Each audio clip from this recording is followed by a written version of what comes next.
हिंदू पंचांगानुसार भाद्रपद महिन्याच्या शुक्ल पक्षातील तृतीया तिथीला हरतालिकेचे व्रत केले जाते. महाराष्ट्रासह भारतातील अनेक राज्यांमध्ये हे व्रत विवाहित महिला पतीच्या कल्याणासाठी, दीर्घायुष्यासाठी आणि कुमारिका उत्तम वर मिळावा यासाठी हे व्रत करतात. या व्रताची सुरुवात देवी पार्वतीने महादेवाला प्राप्त करण्यासाठी केली होती. त्यामुळे या दिवशी महिला उपवास करतात आणि शिवलिंगासह देवी पार्वतीची पूजा आराधना करतात. यंदा 6 सप्टेंबर 2024 रोजी हे व्रत साजरे केले जाणार आहे. चला तर मग बघूया हरतालिका पूजेचा शुभ मुहूर्त आणि तिथी.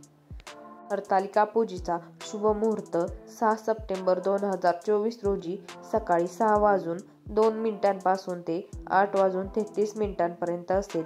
तसेच या हरतालिका पूजेचा शुभ मुहूर्त कालावधी 2 तास 31 मिनिटे असेल. या शुभ मुहूर्तात हरतालिकेचे पूजन करावे.